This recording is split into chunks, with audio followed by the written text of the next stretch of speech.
deeper depth of knowledge, depth of experience. A lot of the times, why myths come about is because there is like conventional wisdom. First and foremost, there's things that people say, you hear uncles, parents, things like that, things that have been passed down from the past, and they are very generalized.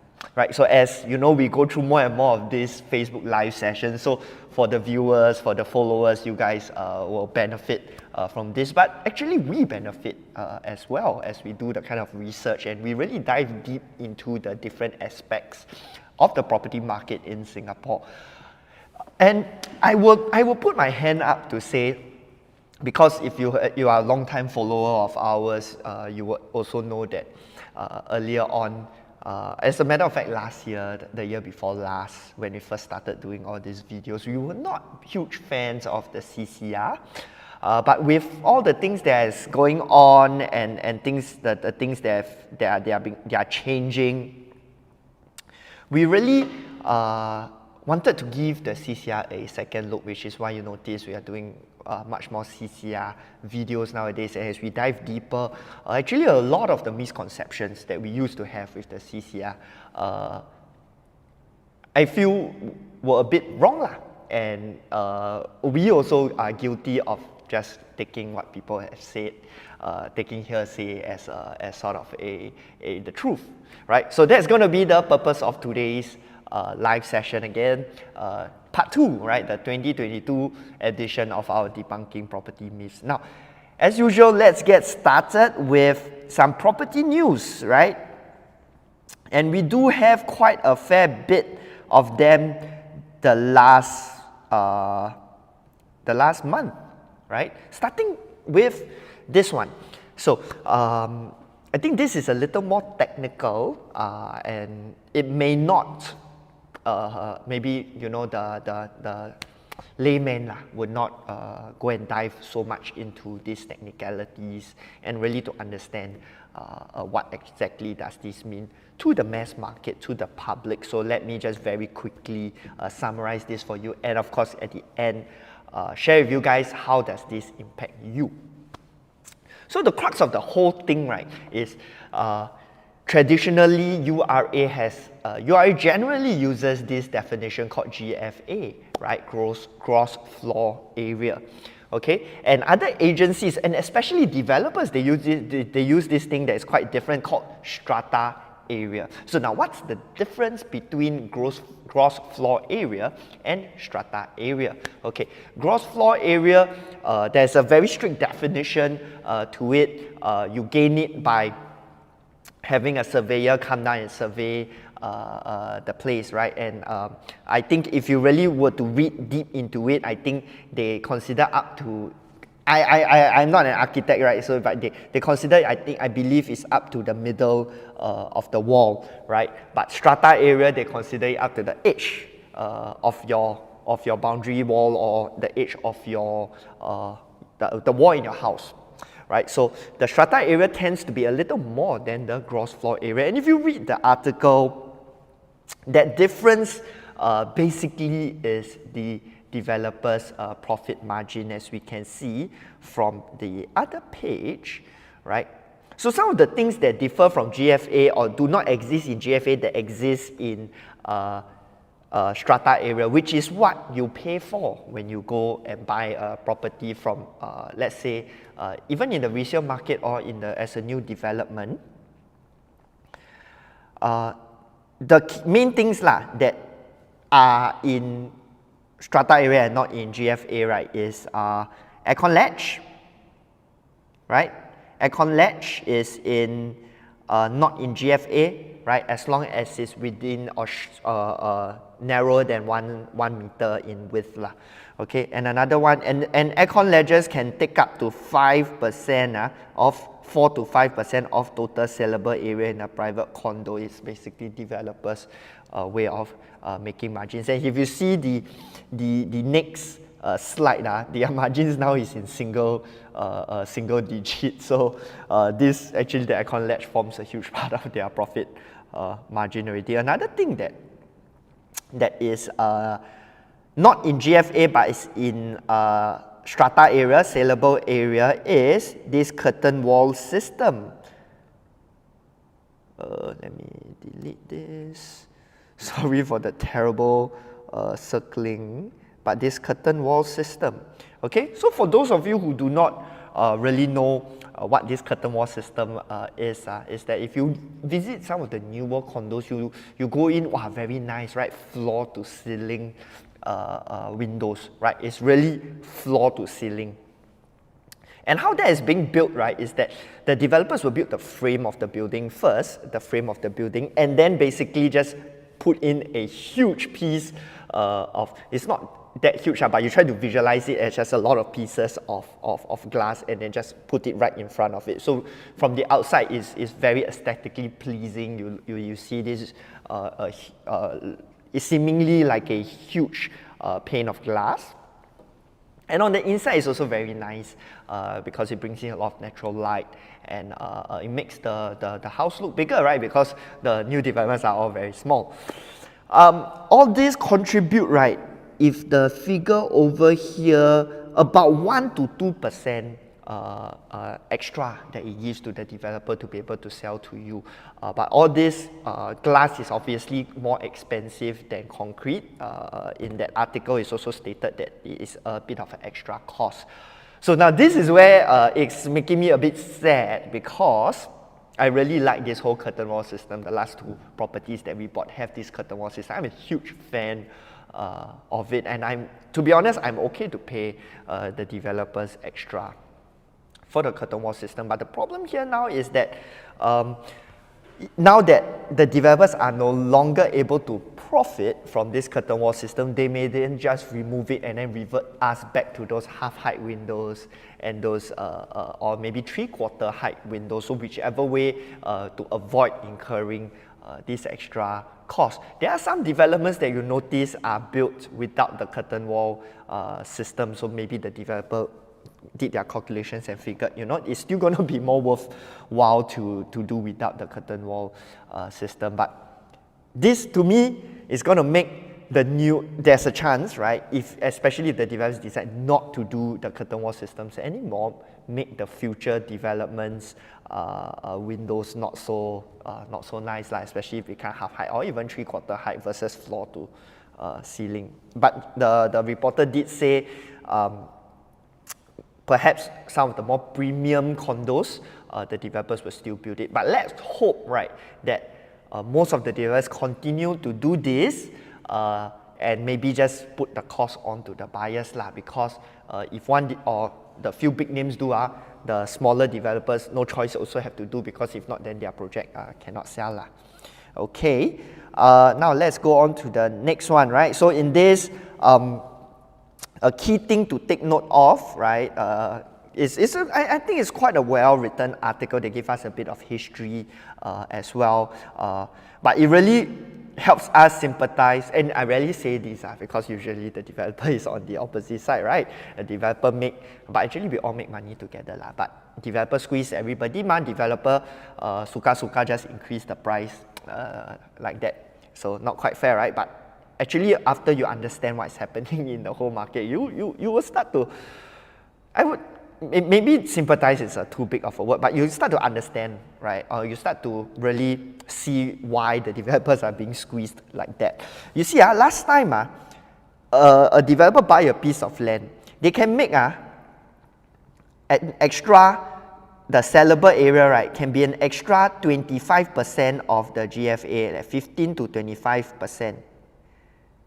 More than what they paid for, and that's why their profit margin last time is double digits, maybe 10-20% one. Today, with the new rules, it may drop. You look at this, it may drop to 95%, right? Because now, no. Last time it was the era of bay windows and planters, right? Thankfully, that was removed. I think that was a good move in part of the authorities, because we all nobody likes bay windows, right? And nobody likes planter boxes, huge waste of space. And I think all in all, the government is going in, I feel, in the right direction lah, to sort of standardize how they consider all these sizes, because I have had an experience of a client, a long-term client of mine. Last time they entered the show flat, right? Because here is another thing that you can see. Void area is one thing that is also not considered in GFA but considered in sellable area. So sometimes you go into show flat, the developers like to do their showroom, the ceiling very, very high, right? So those, they don't have to pay for that in the DC charges, what they call DC charges last time, now it's called land betterment rate. They don't have to pay, but they do sell that space to you. So that's part of strata area, but not part of GFA. So it's extra money that the developers make, which is why you notice all of them, they always build that on the top floor. Okay? And also why you do not see so much open roof terraces anymore is because that has been removed together with the over here in 2013. That's why now, right, the developers very clever. They change it to, let me delete this. They change it to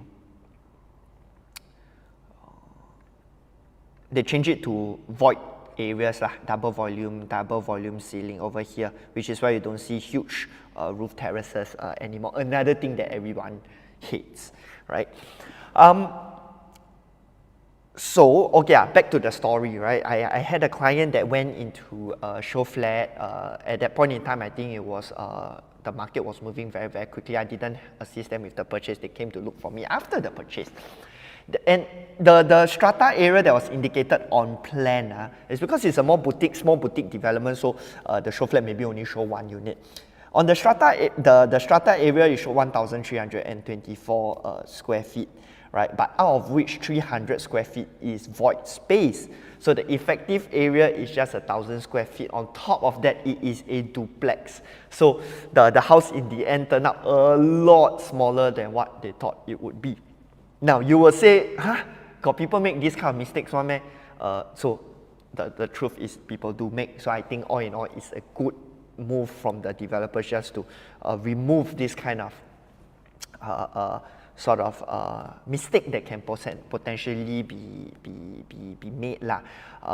But this is going to, right? So now let me just move on and not dwell too much on this. So this plus the fact that land betterment charge rates are increasing, right? The former DC rates. All in all, how does this impact you and how is this going to impact the market, okay? Now, for those of you who follow us, you know that the market is moving into a period of sustained undersupply, especially in terms of new development, new private development TOP, right? Because if you look at the data, ever since 2018, the amount of en blocs and even the amount of GLSs, the numbers were significantly lesser than what it used to average, right? What the market used to average.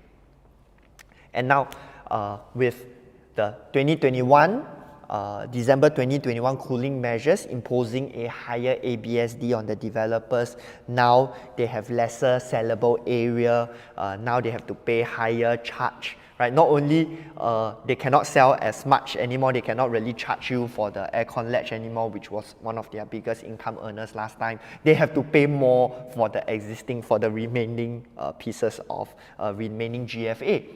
All in all, squeezing their profit margins again, which is why if you look at my next couple of slides, as a matter of fact, let me just jump into show you lah.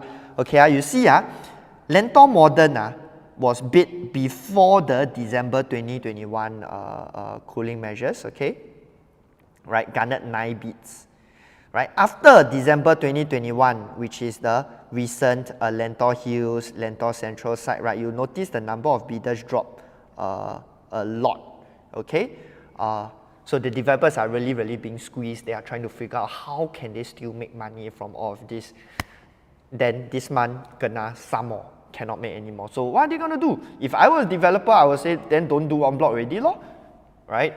Explore opportunities overseas, right? So there will be a low number of successful en blocs, right? There will be a low number of GLS bids, as we have seen, right, in the recent bids. Even the Dunman site, which we all thought would be very, very sought after, only 2 bids, right?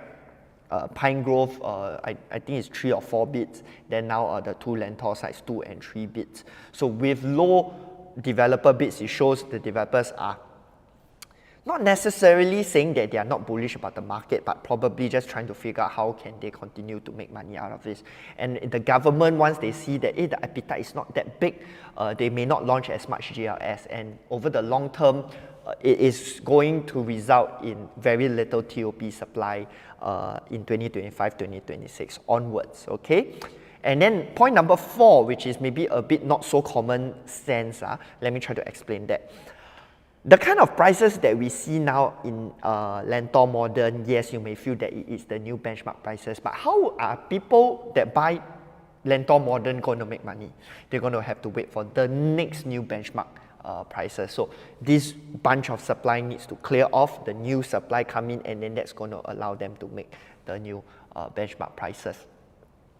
So in the absence of all these GLS bids, all this en bloc, we're going to see a delay in that happening. So make sure if you are buying into the recent launches that you do not put a 3 to 5 year holding period into play, because I don't think we're going to be able to see new price setters over there to really pull your price up to that benchmark levels, because the rest of the market's supply still hasn't yet caught up to that 2,500 PSF in the OCR. Yes, it's going to go up some more eventually, right? But not in a short period of time. So if you have a shorter 3 to 5 year holding period, I do recommend some other alternatives. Okay, now next up,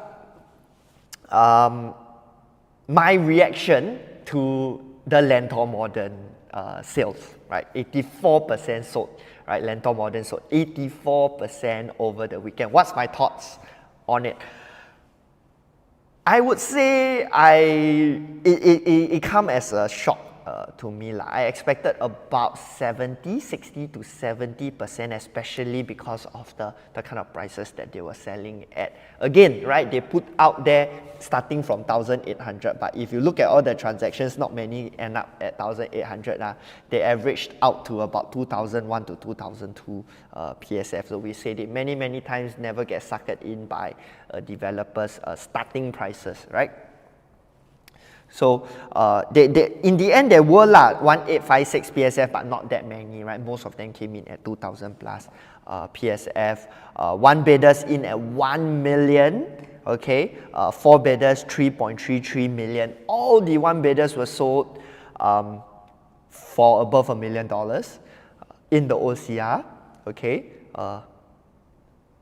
There is a lot of supply. I'm going to put it out there. There's a lot of supply of sub $1 million 1 bidders in the CCR if you look carefully, okay? And you're going to be able to find brand new 1 bidders 600-700K in other parts of the OCR. So do open your eyes and consider some of the other options available out there. But you know what? 1 bidders and 2 bidders were still fully sold, okay? 73% of the 3-bedroom units were also sold. So I'm going to share with you, first of all, yes, this is more than I expected to be, and like a carry on from the previous slide, I think these folks will still make money, but probably not in the 3 to 5 year time frame. Also because it's 84%, so on launch day, there's not enough balanced units for the developers to really stage the price up, unless of course Guacoland do what they did at Sims Urban Oasis, whereby they just held back the sales a lot, right, up to close to the TOP. But you never know. But personally, I just feel I wouldn't put in a 3 to 5 year holding period to make decent profits in Lentor Modern lah. We haven't really quite done our 3 things we like, 3 things we don't like about Lentor Modern yet. So let us know if you want us to do that. But already 84%, so you know, what's the point? But that being said, what do I think about this whole Lentor area also, okay? So there's I think one of the big draws, big marketing angles about Lentor Modern is like the first mover advantage into an area that's transforming. Yes, that's like a very standard marketing pitch to use. What do I think about it? What concerns me? Okay, what concerns me is the kind of break-even prices that I'm seeing in over here. Okay, so Lentor Modern's break-even price is 1933 PSF PPR PSF lah. Okay, 1933, which is why they sell out at. Of course, the guy that bought in 1,008 good for you, like you bought below their break-even price, which is why I think 2.2 to 2.2k PSF is still a reasonable price to buy in at. Do I expect them to adjust prices down? Probably not. But can prices go up? Okay, a lot of the times people buy into like the first mover advantage, right? It's because they expect like the neighboring plots to be launched at a higher price, then helping them pull up their price. But one thing my concern lah, one of my concerns I have is that even though the land sale happened more than a year apart, the new land sale coming is cheaper than the land sale for Lentor Modern. So yes, you are buying in as the first guy into that area, but you're not really gonna enjoy that first mover advantage because the new plots that come up are not more expensive than yours, right? It's not what you would have traditionally assumed would have happened. What would have been good was that the developers or the URA hold back some of these launches because they're launching 4 plots very, very close to one another. Oversupply is probably going to be another of my concern for this area. Does the area have sufficient organic demand to absorb all that supply? I don't know. For those of you who bought, I hope it turns out okay. But yeah, I think what we have going for it is at least there's not that much future supply down the road. This is probably one of the biggest and most exciting launches yet. Right? For those of you who missed, couldn't get a chance to buy, it's okay. I'm going to share with you, if you continue watching, I'm going to share with you a lot more alternatives that you can consider, right, other than Lentor Modern or even Lentor Hill will be interesting, okay? Lentor Hill will be interesting because their break-even price is very low, 1749, and they were done by Hong Leong and TID, so they did One of Eden, right? Hong Leong and TID, I believe, also did, Hong Leong did Penrose. So what happened at Penrose is they bid the land for cheap, but in the end they sold it relatively affordable as well. They didn't do a huge markup to it. So I would keep a close eye on how Lentor Hill Residences is being priced at. And if there is a good price below the Lentor Modern price point, right? Because right here they already have almost a 200 PSF buffer already. If they give that buffer to you as a consumer, I would say take it, right? Because the Parcel B and Lentor Central is going to be more expensive and they're going to launch 1 year from now. So Lentor Hill will be one development to watch lah. Okay?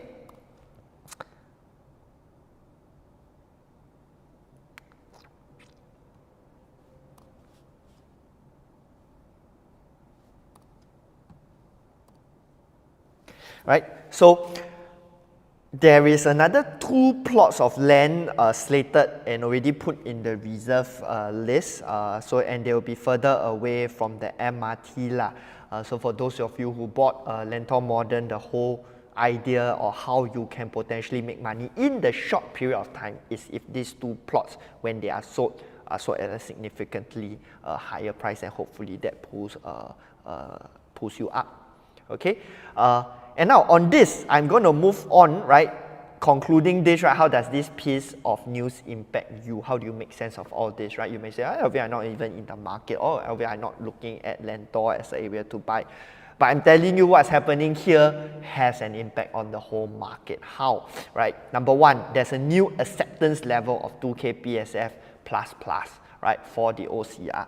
You may say it's not an acceptance level for everyone because I think a good 95% of the market is going to tell you it's nuts. But this is happening, right? 2K PSF in the OCR is happening, like it or not. Will the acceptance level for this be across the board? The answer is no, which is why it's number 2, right? For those people who cannot accept this 2,000 plus PSF for a brand new development in the OCR, then we'll move into the resale market. But now what's going to happen in the resale market? This piece of news, the resale owners also know. The market today is very, very open. Information flows freely thanks to the internet and whatnot. Do you think the fella that is beside Lentor Modern is going to sell you for cheap? The answer is no. I'm going to share with you a case study later on, right? And all the sellers around the market are going to see, hey, now OCR, Lentor, which is not what you traditionally would associate with being an extremely prime area, right? Also can hit 2K PSF. Naturally, all the owners also want to jack their prices up. I look at this and I feel I'm underpricing my own property already. Then of course don't need to say about the rest of the market lah. So this is a new acceptance level being done, new benchmark level being set. Everybody else is going to slowly trickle upwards to it. Because the fact is that there's not that many launches already in the market, so it doesn't really matter if the acceptance level for this 2K PSF in the OCR is widely done, right? But I feel it's going to have a trickle-down effect into the overall resale market, right? And of course, number 3, please do keep your eyes open. Later on, I will show you one very, very interesting case study to open up your eyes to what are some of the potential alternatives that exist in the market today using this new acceptance level in the OCR to your advantage. Okay, next up, case study. This is a graph of the Calrose. Okay, now the Calrose is located very near, right? Maybe I can share with you guys where exactly is it located at as in relation to Lentor Modern lah. Let me go to that.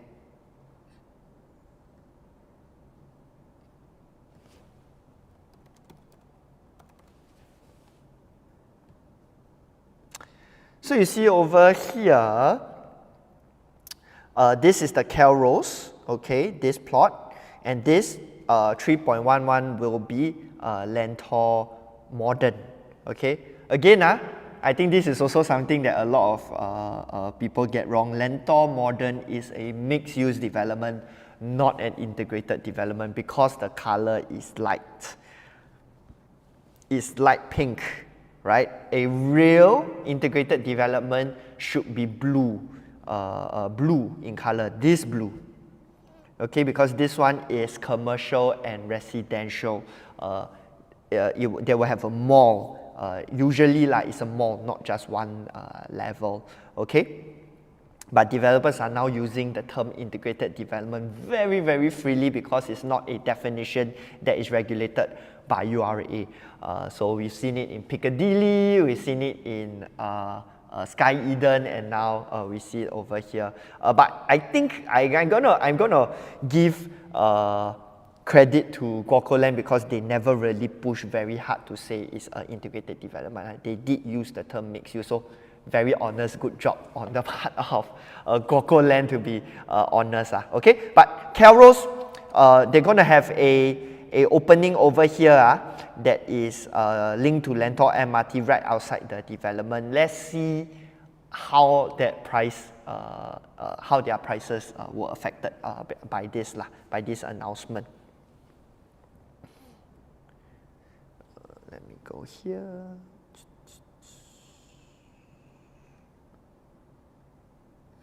jump back to it. Okay, so because a lot of us, right, and especially because the next slide I'm going to talk about the new MRT lines that were open, and everybody is getting very excited about the MRTs, the newly announced MRT. So I want to show you guys this example since we are at the Lentor area. That's the announcement of a new MRT opening up beside you, number one, and number two, then transformation happening, new developments coming out over there. Does that help your prices? Okay. So you can see this is Calrose. That MRT line, right, Lentor MRT was first announced in August 2012. August 2012, you see roughly over here.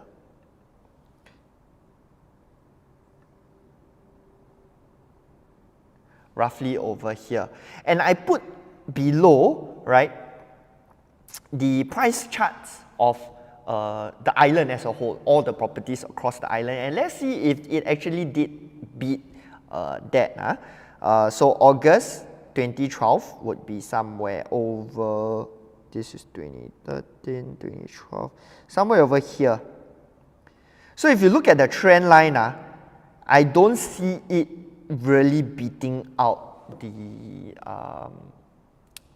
market in general, especially in a period where the market moved a lot more than that, right? So did the announcement help with the prices over at Calrose? The answer is no.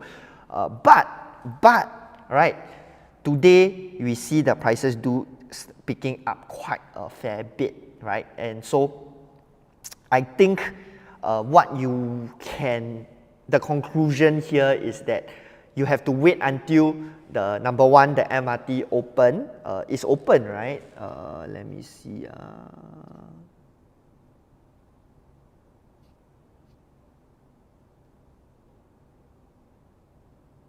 Yes, it's open. Open 1 year ago.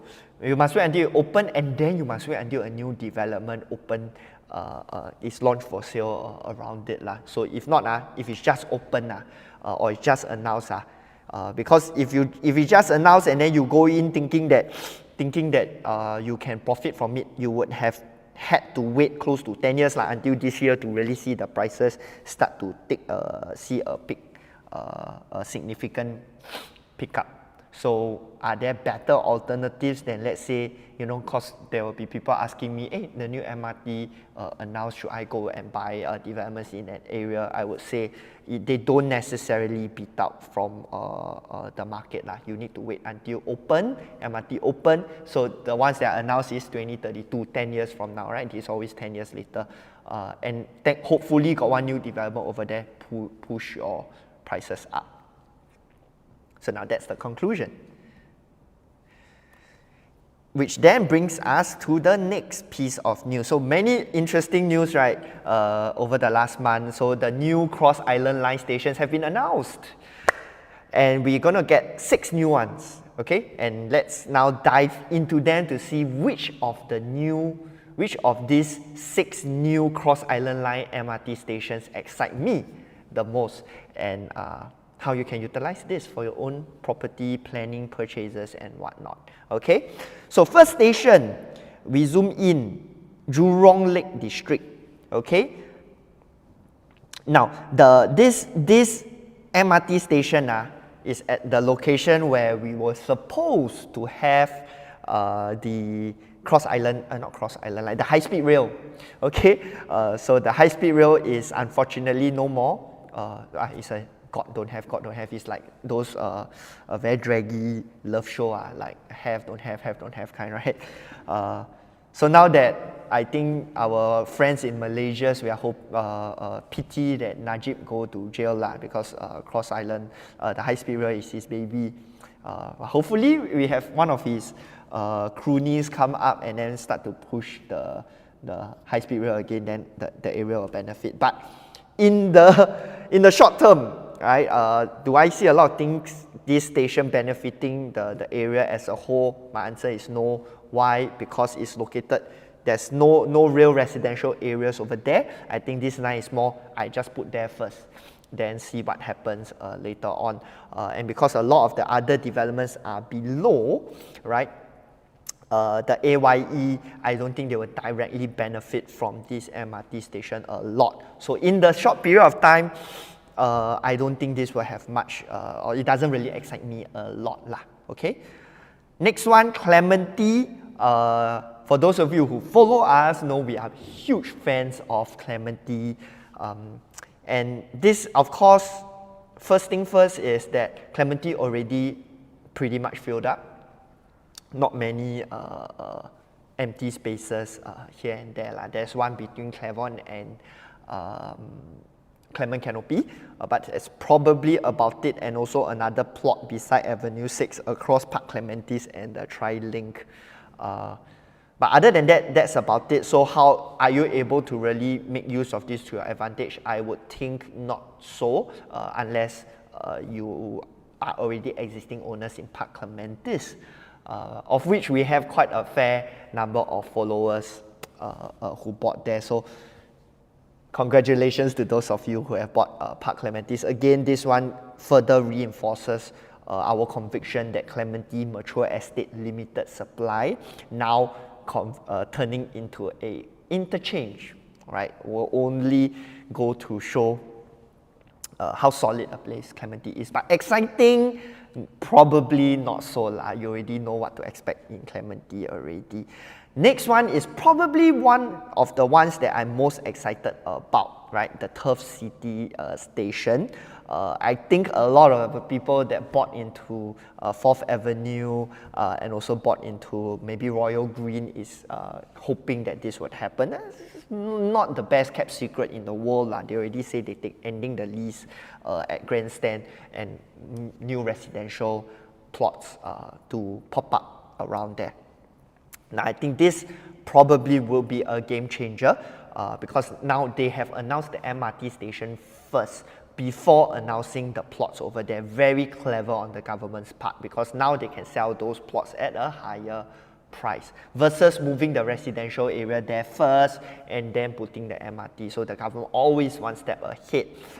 Would this benefit the buildings, the developments around the area? The answer is yes. It's because now that area is huge, and so it's probably going to become effectively a new town. One of the complaints people might have, or I had, about the whole 6th Avenue Bukit Timah area is the amenities are very, very spread out. You probably have to drive in order to really enjoy the amenities there. Other than that, I would say quite sleepy lah, because a lot of landed properties, not so many condos. But now, if we have this MRT over there, and the government is probably going to put in amenities to make the place vibrant, a good mix of HDBs and private properties. Now the HDBs over there most likely lah, I think will have the prime location housing scheme.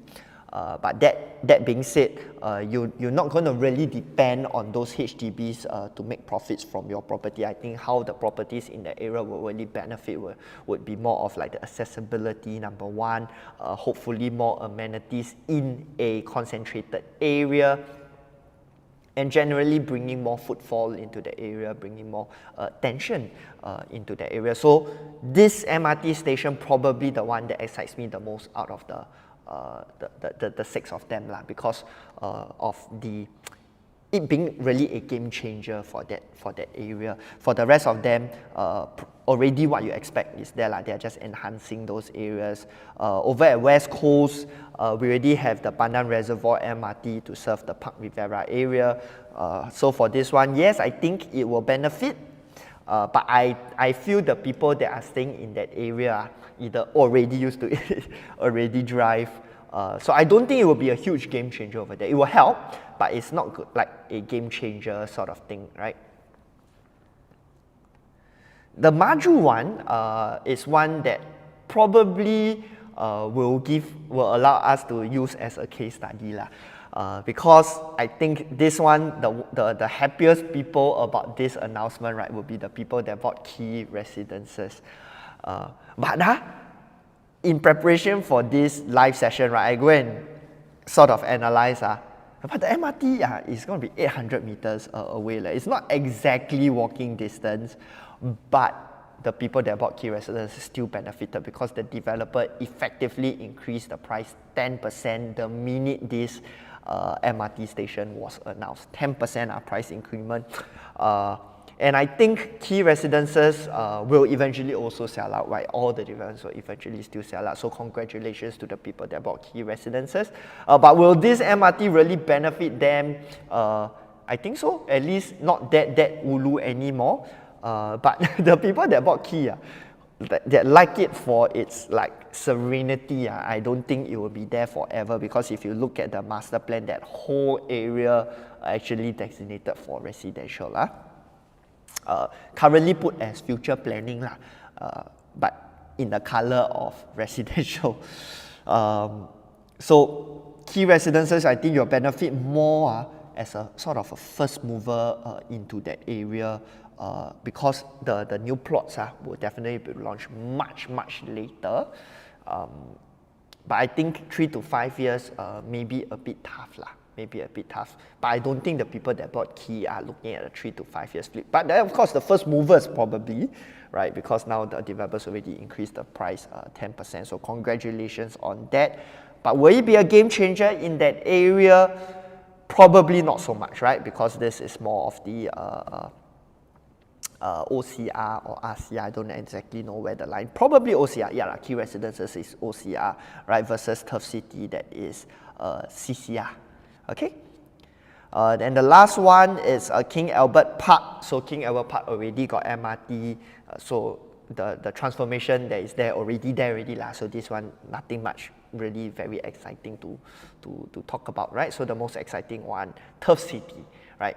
Quite excited to see, what that really, or the moving out of grandstand and what the government has in place for their plans over at Turf City.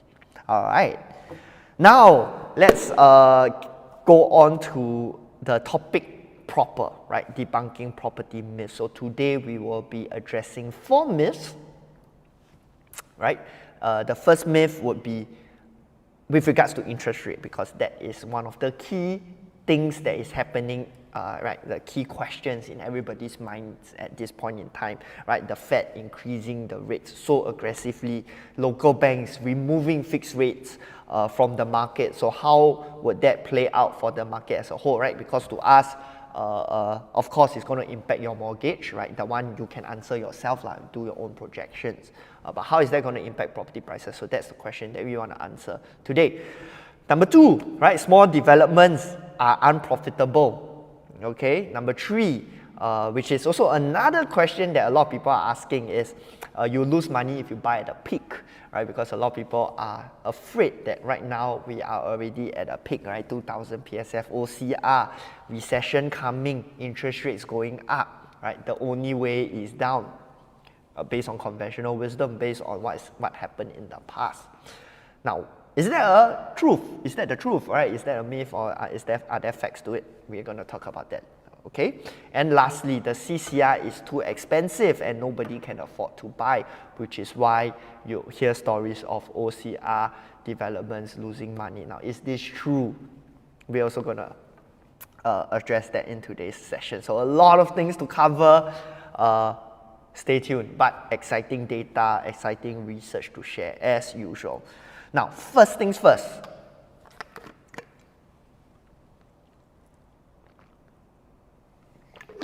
First things first, interest rates are going up. What does that hold for the market in general, right? Are prices going to drop? Now let's look at this. This is a chart, right? This chart is a chart that tracks the correlation between the property price index and the 3-month SIBOR, all the way back to 2002. Okay, now let's look at this together. So after the dot-com burst and SARS, right, interest rates had to go down, right, to sort of prop up the market. Okay, but then as the market recovered, interest rates went up very quickly. For most of us, right, we already forgot that SIBOR can and did used to hit 5%. You see over here, in excess of 5% in the early 2000s. Okay, Now, did that crash the market? The answer is no. As you can see, it did not crash the market. Okay, so negative correlation, right? Interest rate go up, the market didn't crash. As we can see, post.com and post SARS, even though the interest rates hit 5%. Later on, I'm going to share with you a reason why it didn't hit prices that much, okay? Next up, the global financial crisis. With that, the US government had to push prices down. Now, this pushing of prices down did push prices up, right? But it wasn't the only reason, okay? Because there were also a lot of liquidity that flowed into the market because of this. They were not just reducing interest rates, they were printing money as well. So all of this led to that huge spike, huge increase in prices, 09, 10, 11, 12, right? That led to all those cooling measures being put into place. And then as the economy started to recover, interest rates had to come up again, sort of hitting its, right, gently coming up from 16, 17 all the way up to 2019. So now this is where you may see sort of a slight correlation between interest rates coming up and prices sort of tapering off after the 2013 cooling measures. But actually, if you look at this, the answer is there lah. Is it really because of the interest rate or more because of the cooling measures? The answer is because it's more of the cooling measures lah, as opposed to interest rates going up. Okay. Next up, right, interest rates hit its peak before the whole COVID fiasco, right, hitting SIBOR 2%. Over in 2019, okay? But with that increase in interest rates, again, did that lead to price dropping? The answer is no. Prices continue to go up. So actually, in the whole scheme of things, if you zoom out, right, there is very correlation with property prices and interest rates in Singapore. Now, let's answer the question why. So why is it so that the correlation is so low? Because we learn in economics, right, that if interest rates go up, or don't even need to learn economics, common sense, right, interest rate go up, we all hear stories of, wow, if interest rates go up, people cannot afford to pay their mortgage, and then they'll put their properties up for sale at fire sale prices, and that's why you see drops in prices like the global financial crisis. Okay, but now the key thing to answer here is this: will this happen again today, right? Okay, so we all know, for those of you who follow us, the market of yesteryear, the market pre-2013 is a market that's significantly different from, in terms of fundamentals, from where it is today. Pre-2013, a lot of speculation, okay? You can buy 2, 3, 4, 5, 6, 7, 8 properties without ABSD, taking 90% leverage on all of them. But today, maximum one family, 2 properties, unless you have a lot of cash to pay all that 17% ABSD, so on and so forth, okay? So now that's the very first answer that I have for you guys. Will we see this high interest rates, right? This high interest rates, right? And then subsequently an impact, right? This is the question people have. Subsequently, you have a impact of a recession, global financial crisis, then you see prices dropping. People are afraid of that happening in the market. So do I think that will happen? The answer is no. So other than the whole pre-2013, post-2013 thing, I'm going to share with you a little more data to back my sort of conclusion. 2 things. The conclusion that I have, why I derive on the conclusion that I have, okay?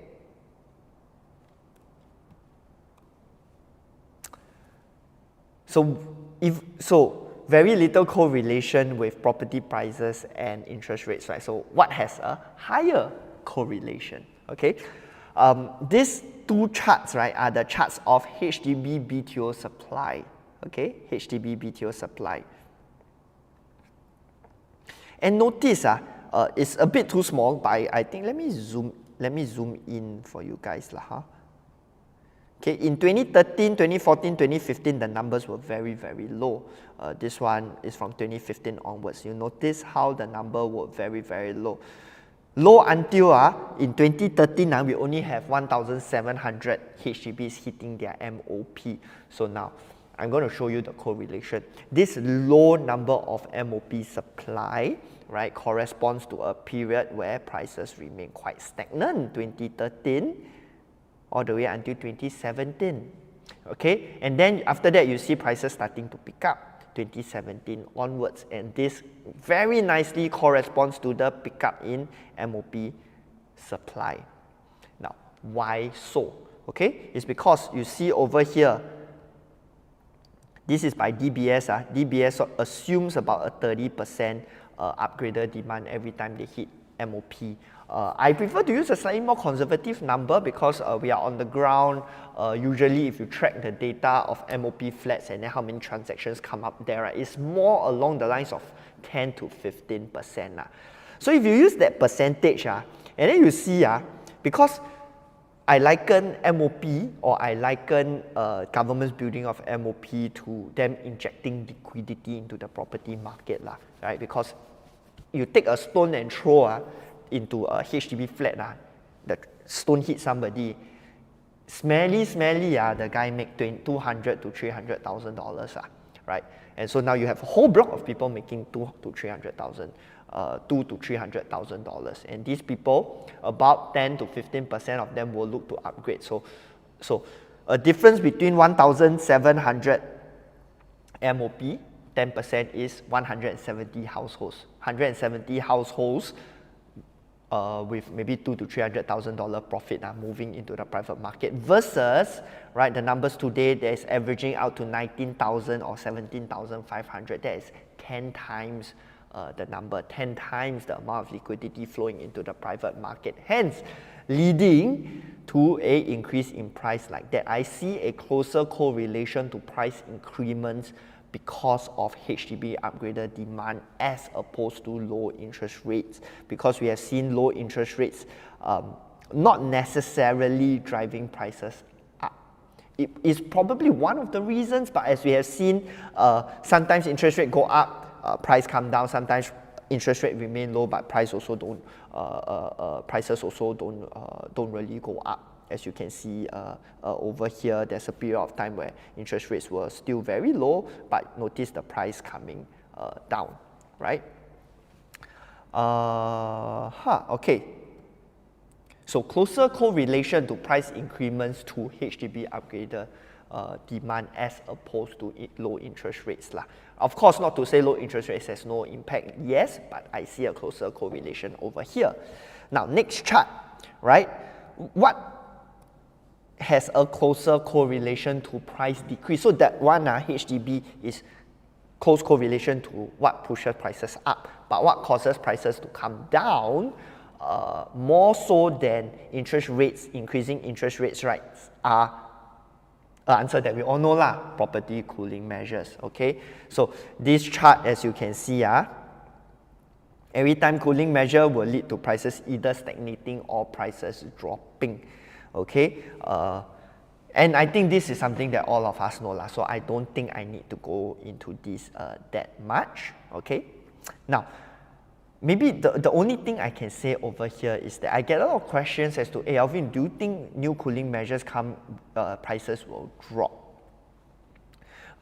So I've said this once and I'm going to repeat again.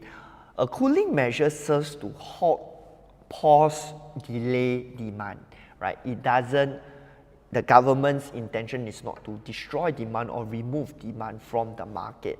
That's, I'll say, why I say that, right, is because you see this price drop after 2013, right? It's because the government removed speculative demand from the market.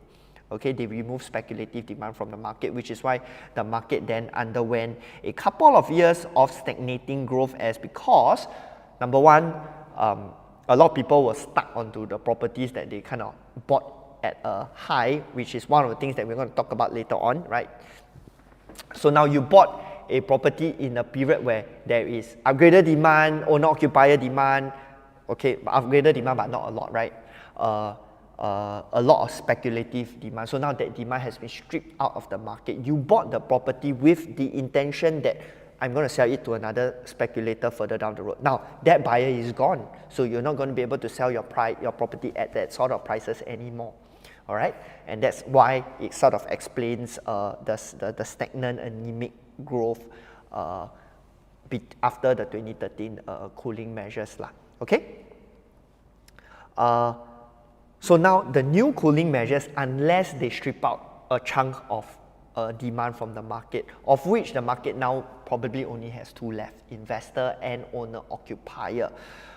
Do I think the government want to remove investor demand from the market totally? I don't think so, because we are Asians, right? Our hobbies are saving money and buying property, right?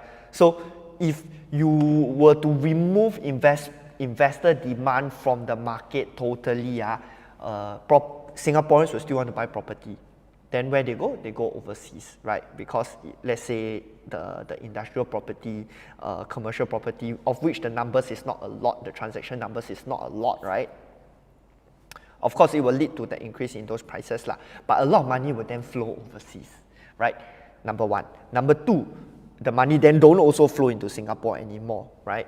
So then that's going to have a huge impact on the GDP, government revenue and everything. So unless prices really shoot up 10-20% quarter on quarter, I don't expect the government to remove investment demand from the Singapore property market. Okay, so will there be a situation whereby cooling measures come and property prices drop a lot? I don't think so, based on the reasons I have stated. Okay. Next, I don't want to go into too technical stuff because I've already gotten feedback that our live sessions are getting more and more technical and people cannot see through the whole session. So let me just keep things simple. Right? So if you want more technical stuff, you can reach out to me and then we can have a nerdy talk about the property market. So next up, I'm going to give you 3 reasons why I feel increase in interest rates will not lead to decrease in property prices. Okay, number 1, you got to analyze the average loan to value of the Singapore property market or the Singapore household on average, right? That number is today standing at 45.7%. What does that mean? That means if the Singapore household were one person, okay, or if you average out all the property loans of the Singapore household, most of them have already paid up more than half of their properties already. So what does that mean? That means an increase in interest rates will not have as big of an impact as what we think, right? Because if this number is today standing at 60, 70 or 80, 90%, right? Of course, then that will impact us the most because there's a difference in the impact to your monthly mortgage. If your house is 75% leverage, 90% leverage, and 50% leverage, huge impact. Okay, so now 45% already 45% paid, and bearing in mind, most likely a lot of the HDBs are fully paid already. Our parents' generation, the baby boomers, are most likely already fully paid. So this actually is for the people maybe 50 and under, right? Average only 45.7%. So this table taken from the MAS Financial Stability Review, one of our favorite things to quote, right? Because MAS is there to prevent such a thing from happening, right? Prevent the market from over leveraging, prevent the market from facing a huge shock when things change, okay? And how they have done an excellent job to prevent that from happening. If you were to read the review in detail, you will know how much they think ahead already and how safe you can be . So TDSR today is only at 50, allowing you to use only 55% of your combined household income to service debt at a 3.5% interest rate, okay? While we are slowly creeping up to it, how does the numbers suggest, okay? Next up, I'm utilizing another parameter to share with you guys, right? The mortgage loan to property assets ratio, okay? And I'm taking data from 2007 to compare to where we are today, okay? Now, we look at this. I don't want to use red anymore, but how do I choose the color? Let's choose blue because the words are red. Are they blue? Yes, they are blue. Okay, so now this is the Singapore household balance sheet taken from data.gov. I have calculated today the mortgage loans to property asset ratio is 21%, right? So overall property worth, and so the amount of mortgage loans over the property asset value. So I take this divide by this, okay, and I get 21%. Over in 2007, that percentage was 25%, right, with an interest rate environment of 1%. Sorry, 3%. Right, today is at 21%, so that number is significantly lower. We are closer to 20%, right, 1/5. Last time is 1/4, right, and the SIBOR today is only hovering at 1%. So another 2% more to go, but even with that, our mortgage loan versus property asset value is not even anywhere close to where it used to be in 2007. Okay. Next up, you can also look here, right, the cash holdings in the property, in the Singapore household, the financial assets, the number is very, very high, but the bigger number to see over here, anyway, I think here is maybe a bit hard to see. Some of you see so many numbers a bit blur, right? I show you in chart form. Household liquidity, and I bring your attention to this chart. Like I said just now, right, Asians, Singaporeans, hobby is save money plus buy property. Why I say that? If you look over here, you see cash and deposits held by the Singapore household in 2010 is about $200 billion. Change color. Today is close to 500 billion. So in the space of 11 years, the Singapore household has saved $300 billion in cash. Okay, now that's a lot of money. How do you make sense of that money? How do you make sense of that money? I go to the previous page. Singapore household sitting on $500 billion in cash. The total Singapore mortgage loan is 260 billion. 260 billion. So what does that tell you? It tells you that at any one point in time, the Singapore household can fully pay off the mortgage if they want to. Okay. Of course, it doesn't apply to everybody. I know we all wish we have that ability, but now this is just the average of the overall Singapore household. Okay. So Singapore net cash position, very, very good, right? Growing at a much faster rate as compared to household debt. You see over here, right? Growing at a much faster rate than household debt that is growing at this rate. So this is the debt over cash ratio, very, very healthy. Now I also put out another part circled over there, right? The MAS have also done a stress test. I think they have probably an entire department dedicated to doing stress tests on the Singapore household. How they stress test, right? Look over here. Even if incomes fall by 10% from the lows seen during the COVID-19 pandemic and interest rates increases by 250 basis points, which means 2.5%, the bulk of the household liabilities being housing loans, the median household would still be able to service the debt. Right, so now we have a couple of layers to things. So after reading this, okay, but if you really were to look at it, of course, this is written late last year in December last year, where SIBOR is, let me get that figure out.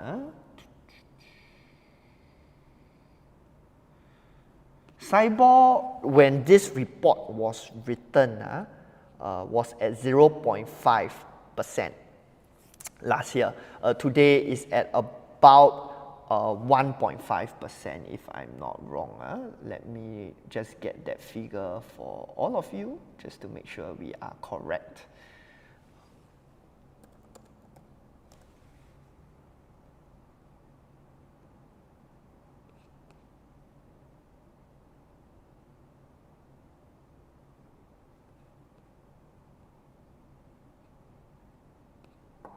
Of course, most loans now are using SORA lah, but I'm just going to put SIBOR for you. I'm going to quote 3 months SORA, 3 months SIBOR. Okay, so what's the difference over there? Yeah, 3 months SORA, start of the year 0.19, now is at 1.9 lah. So it's if you calculate that, is the difference is 1.9 minus 0.19, 1.7. Okay, so we have about 0.8 more to go before we hit that real benchmark that MS has set lah. But that is also factoring in a 10% decrease in incomes. So very, very drastic scenario being put in by MS already. So with all this being done, what's the conclusion that I have? Okay, right, there's a very low correlation between interest rates and property prices, right?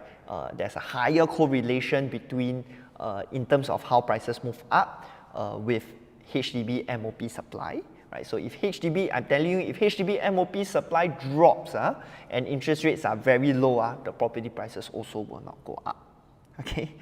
And I'm also going to go to the extent to say, even if interest rates are very low and government removes removes the possibility to decouple, property prices also will not go up, right? Which is why I go up to say interest rates have very, very little impact on the property market, right? So instead of generalizing hearsay, just listen to what people say, hey, don't buy lah, right? Because interest rates going up, property prices sure come down. People confirm cannot pay their mortgages, and they will then be forced to sell their properties for cheap, right? All those things not going to happen. The data shows you otherwise. Of course, maybe 1 or 2 of them may face this kind of scenario, a couple of them, right? Non-performing property loans in Singapore under 1%, 0 point something percent, right? So if you're hoping that interest rate go up and there's going to be blood on the streets, you'll be disappointed. So don't do that. What you should do is to focus on what affects you, right? If you're concerned with the increase in interest rates, do your own plans. If you're looking to buy, sell something, especially buy something, do factor for a higher interest rate, all right? And let's see one other thing.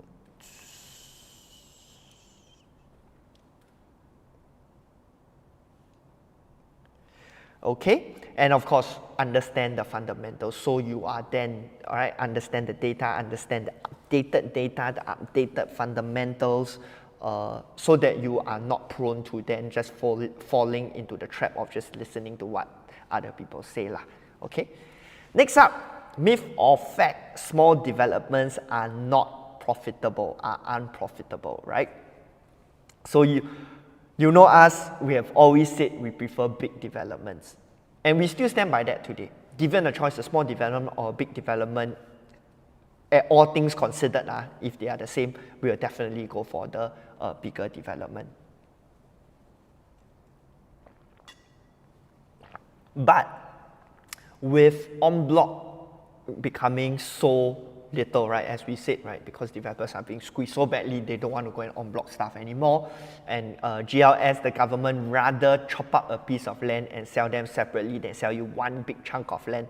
The only other case study is, or the only other ones that's probably going to come up that is above 1,000 units in size is a Dunman Road site. But else, large developments hard to come by anymore after the Riverfront, Park Esta, Affinity, Park Clementi's batch, right? So we need to then open our eyes to see whether or not small developments can still yield us good profits, right? So with that, let's jump into some case studies and see whether or not this is true.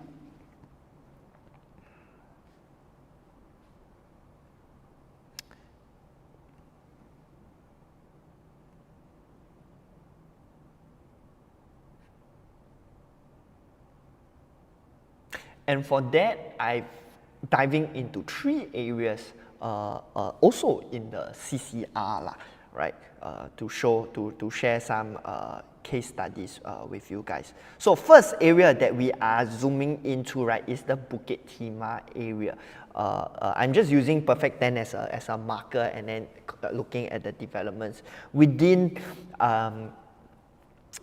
500 meters of Perfect 10, okay? And let's see what the data shows, okay? So what I did over here, let me just double check that we are on the same page. Yes, correct. So as you can see, what I did, right, I'm sorting it by annualized percentage gains.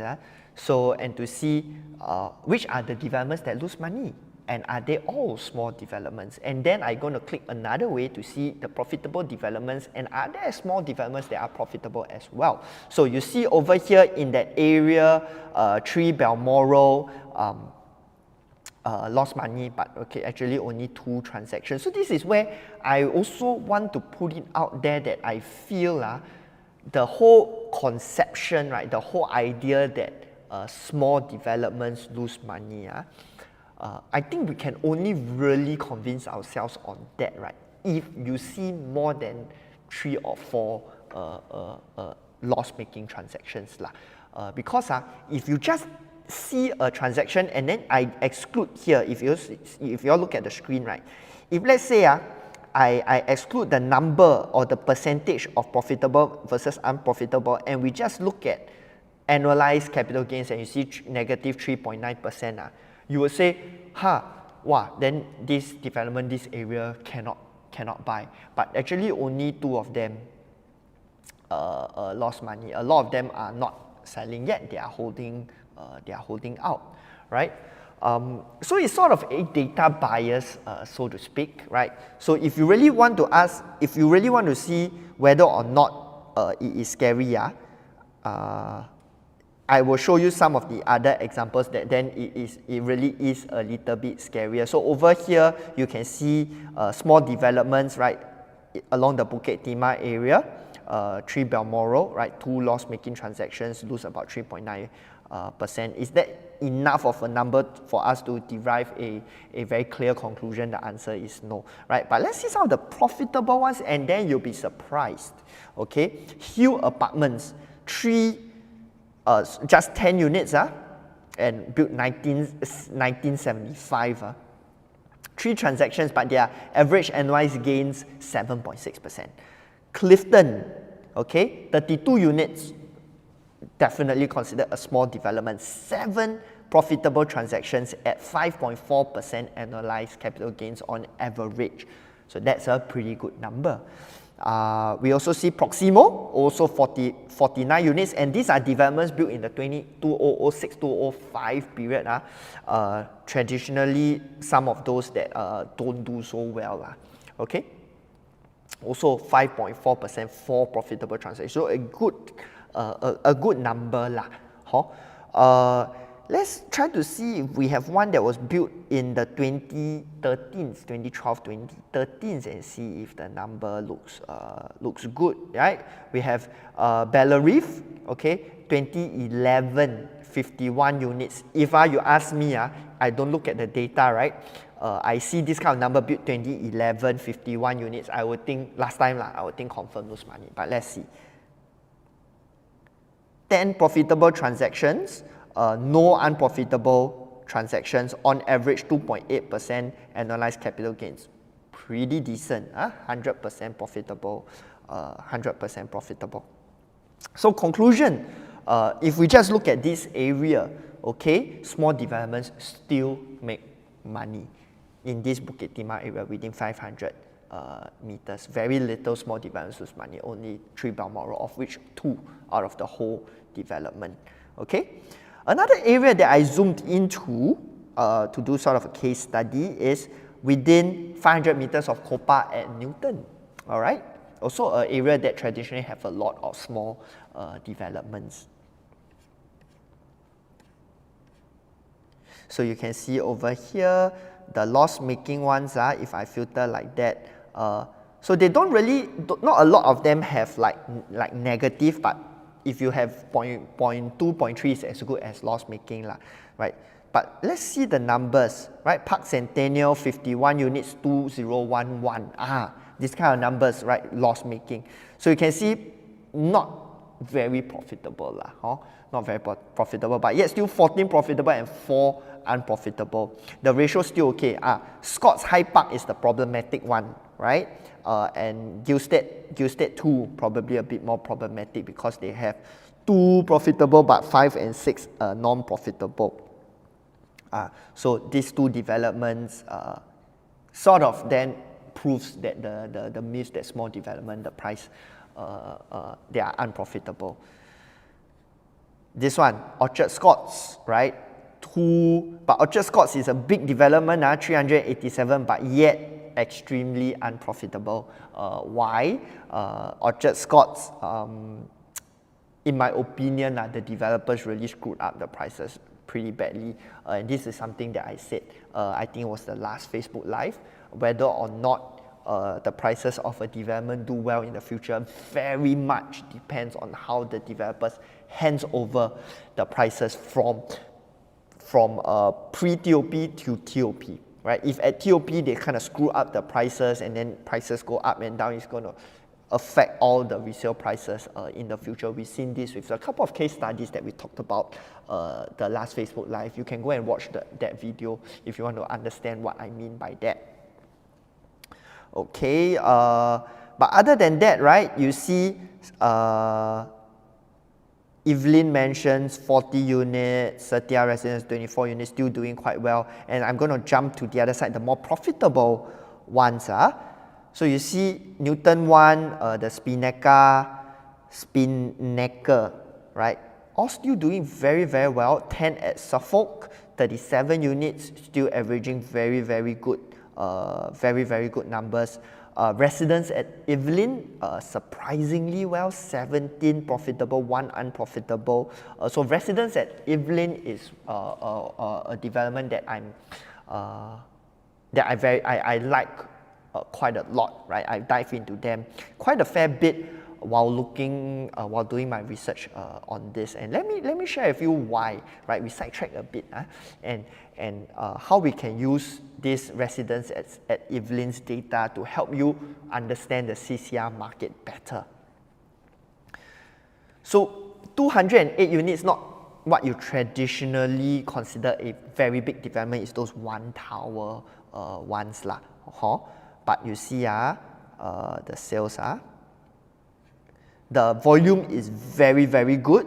Just in the last year alone, we have transacted like 1, 2, 3, 4, 5, 6, 7, 8, 9, 10, 11, 12 units in the last year alone for a 200 unit development, freehold CCR, very, very good numbers. And a lot of the transacted units, this is where it's quite surprising. You see over here, there are 2 bedders is 1,000 square feet. A lot of people will say 2 bedders above $2 million CCR, who will buy, right? Actually, quite a lot of people. You just look at the transactions, transacting very, very well at above $2 million, 2 bedders in the CCR. Pretty good data, very healthy transactions. If you ask me, the 4 bedders, once they come up for sale, they are snapped up very, very quickly, which is why you see very healthy transactions also for the 4 bedders in the area at a price point of 4.8 mil. This kind of size, like 2,000 over square feet. Okay, so now if you are sharp, you pay attention, how do you then utilize this data to sort of analyze the slightly newer developments in the CCR. So this is something I'm going to talk about later on, okay? So conclusion over here, okay? Not as clear-cut as the Bukit Timah area, so there are some small developments that make money, some small developments that don't make money over at the Newton area. So we're going to have to dive into greater detail, which I don't have time to do today, right? But you know, for my clients, usually what we do, we sit down, like that, and then we dive down and we try to find out what's the key reasons, and which is why I have such a big trove of case studies and examples to share with you guys as well, because this is what we do with most of our clients. All right. Next, last area that I want to dive into, also in the CCR, is the lead-in area. So this is an area that has garnered quite a fair bit of interest recently because of all the new launches around there, and also the potential en blocs in that area. Now, let's look at this. Loss-making units, actually you notice not a lot, okay? Not a lot of them loss-making. Right? As a matter of fact, if you look at some of the most profitable ones, okay, let's jump to the first page. Some of the more profitable ones can be quite small, okay? Holland Suites, 1995, 15 units, right? But then again, only one transaction, so not very fair. But Vis at Holland, 2008, 165 units. Again, if you ask me last year and you just give me these figures like that, I will tell you, say, I think most likely it's lose money. But you know what? Make money. 19 profitable, just 3 unprofitable, averaging out to 5.5%. The Cornwall, right? 99 units, okay? Average 4.6% annualized, 11 profitable, 3 unprofitable, okay? And the list goes on and on, right? Levels, 126 units. Right, but still doing very, very well. As a matter of fact, these numbers beat out D-Leiden in the area, right? You see D-Leiden, let's try to find D-Leiden. I think D-Leiden was on the opposite end. Yes, D-Leiden over here, right? 1,200 over units, 1,200 over units, but they average out to only about 1.3% percentage annualized gains. So if we take this particular area, for example, as a matter of fact, the smaller developments do outperform the slightly bigger developed. Maybe just this example like D-Leiden.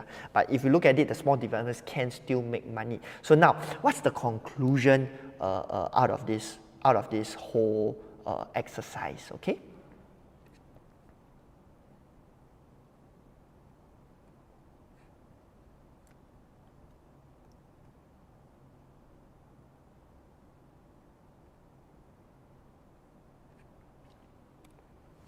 Right, small developments can still make profits, but of course you're going to choose the right one, and you also want to understand what are the common characteristics of those that make money, right? What are the common characteristics of those that don't make money?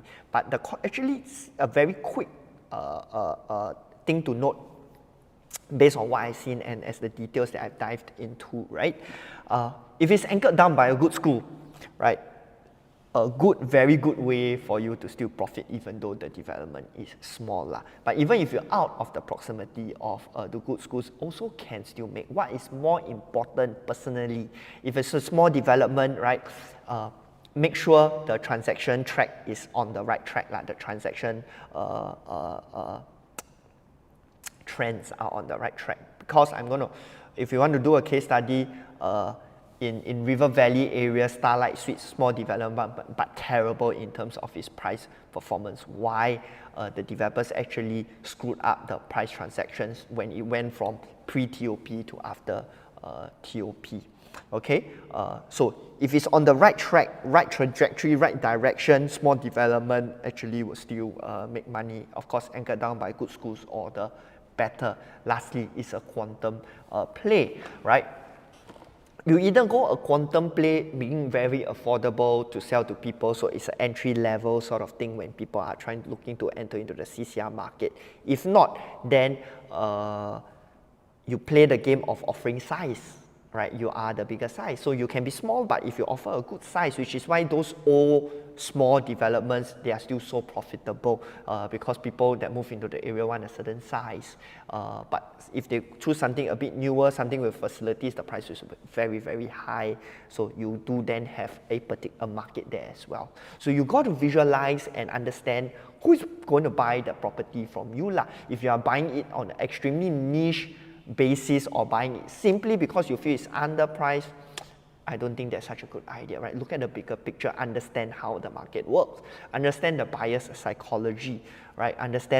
Look at the data, look at the transaction, and sort of understand why is this happening, why is that happening, and so you know, then you are more certain with your decision, okay?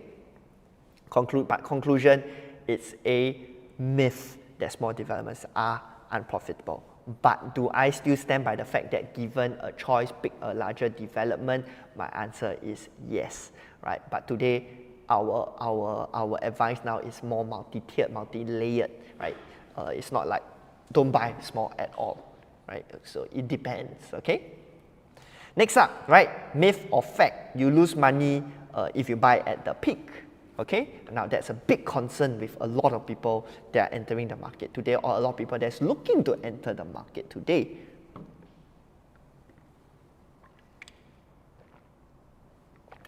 Now let's see if we can have some data to back this up. So when was the last peak that I'm going to refer to? Okay, so obviously you'll be telling me the prices have continually go up lah. So actually the peak would be basically today or tomorrow, right? But I want to bring us back all the way to 2013, okay, where it was the last peak because of all the speculative demand, because of all, and in the absence of all the cooling measures, 2012, 2013. What happened to the people that bought then, right? What did they buy? Did all of them make losses? How did some of them make profits? And what are some of the takeaways that we can have from those case studies, right?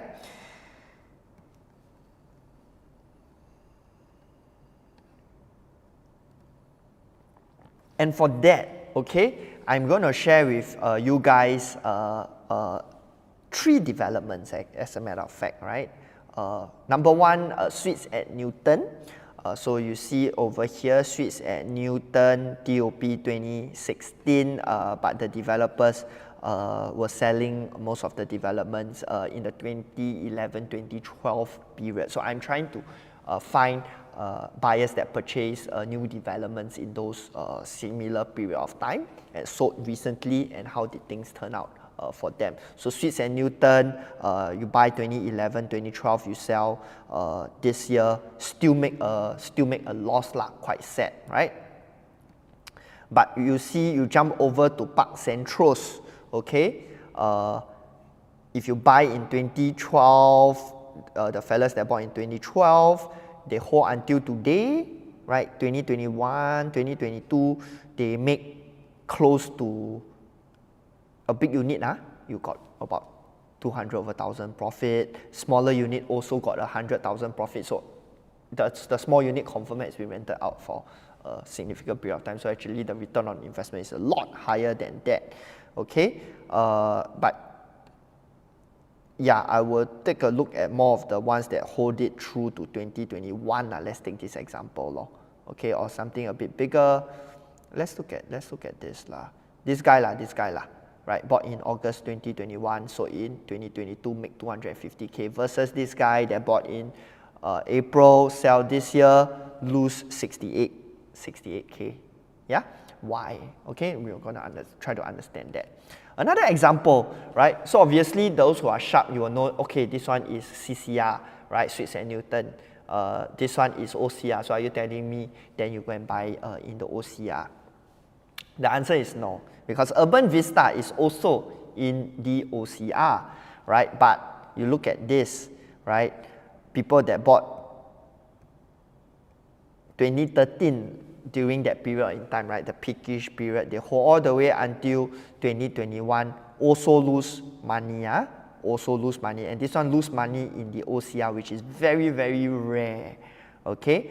So now, what is the conclusion that I have from this couple of the limited number of case studies that I have? Actually, I do have one more lah. This is the Vermont. I think it's in the Cane Hill area. You see these fellas bought in 2011, sold this year, also lose a good chunk of money, $180,000. So now if you look at all the data that I show you here, you may tell me, say, oh, so Alvin, it's true lah, right? If you buy at the peak, you will definitely lose money, which is why I managed to find Park Centrals to show this to you. Right, these guys bought pretty much near the peak, but they still make money. Even if they sell this year or they sell earlier, also 2017, they still make a good chunk of money, right?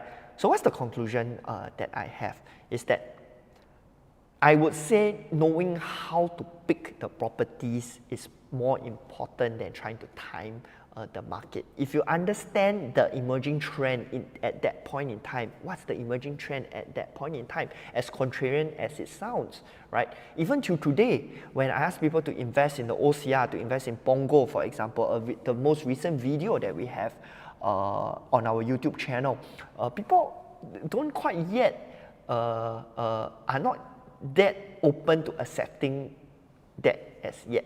Right? But the matter of fact is, if you understand the shifting trends, you understand the fundamentals, which is something that we talk about a lot, right? The whole example of being an investor in an owner-occupied area is an area that has consistent demand coming in, consistent traction, consistent transactions. Okay, versus an area that you feel is fundamentally correct. Urban Vista beside the MRT, Vermont at Cane Hill, walking distance to Paragon, right? Suites at Newton, walking distance to Newton MRT. If you use a very traditional lens, you use a very traditional mindset to think about things, Park Centrals will probably be the last of your choice in your purchase decision at that point in time. But if you look one level deeper, right, you understand the emerging trends, right, you will understand that actually Park Centrals would have made the better choice. Case in point, the data goes to show, okay? So take away from what happened then and how do I apply it to today, right, is don't follow the crowd, okay, number one, and don't just take what people say as such. Because people are going to tell you, so in today's market, it's very different already. I wouldn't use this case study on surface level. Because if you use this case study on surface level, then you would say, oh, then like that I should go and buy Lentor more than 2,500 PSF, right? Don't buy the CCR. Personally, how I think is, I think that dynamics have sort of swapped around, because if you look at the data, the OCR prices have picked up a lot in the last 10 years. The CCR has sort of underperformed, so resulting in this sort of a cyclical switch in terms of value proposition.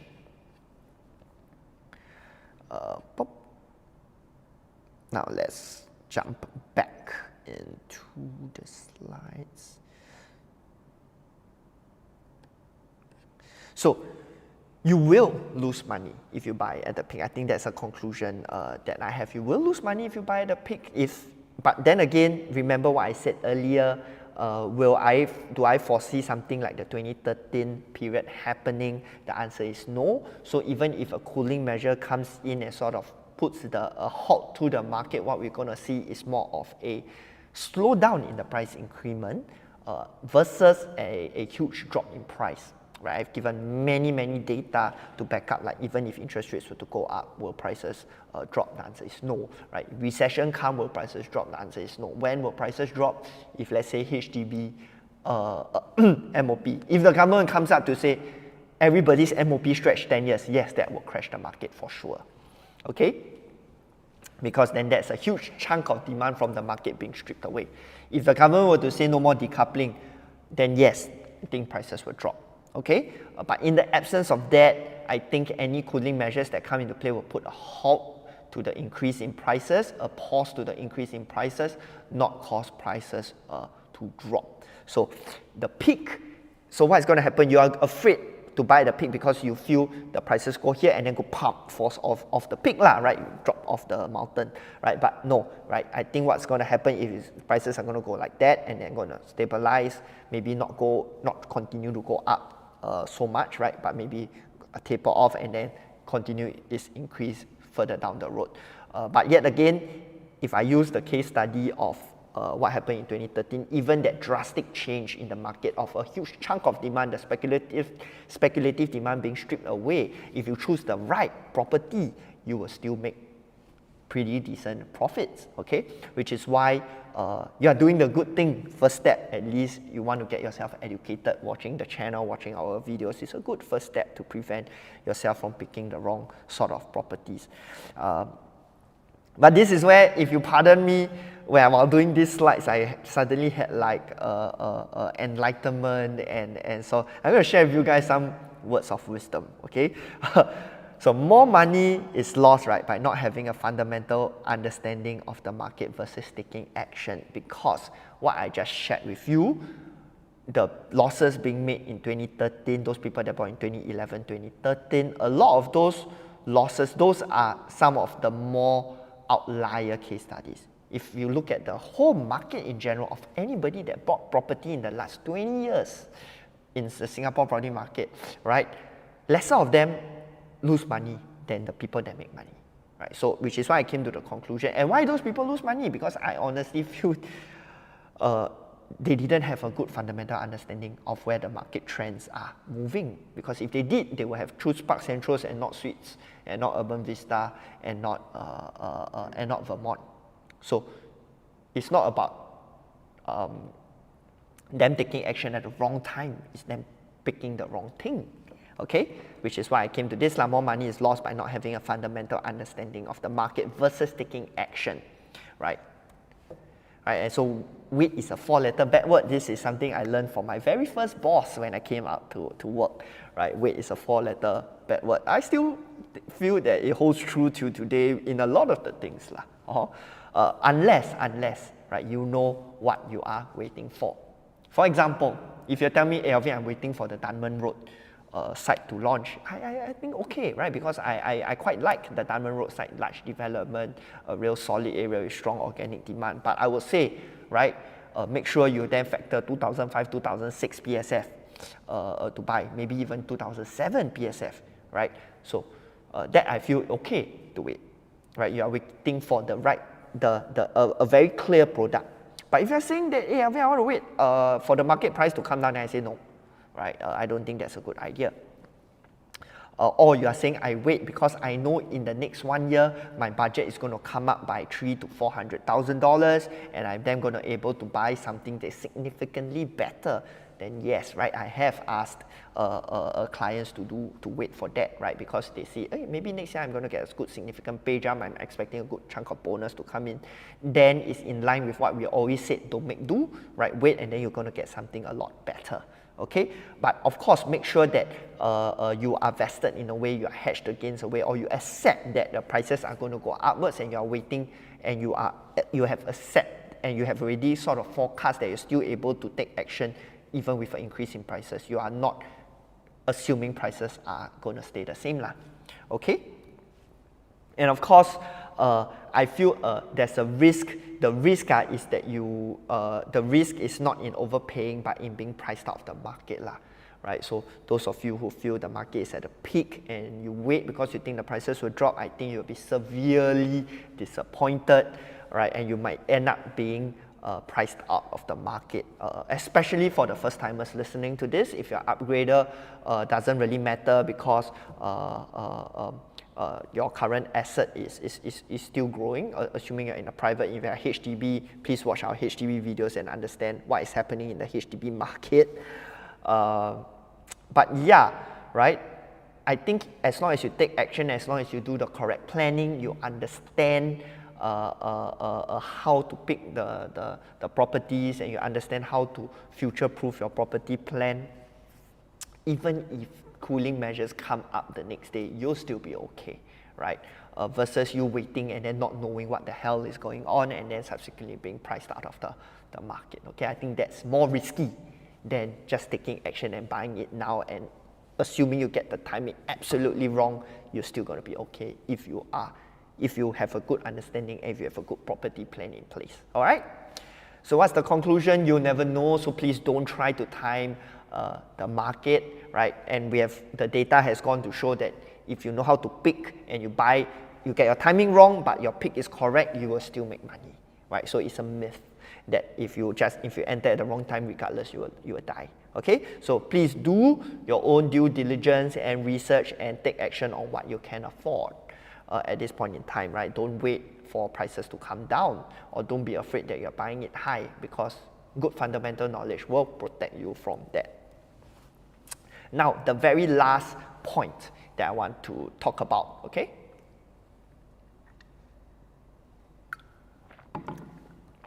Myth or fact, right?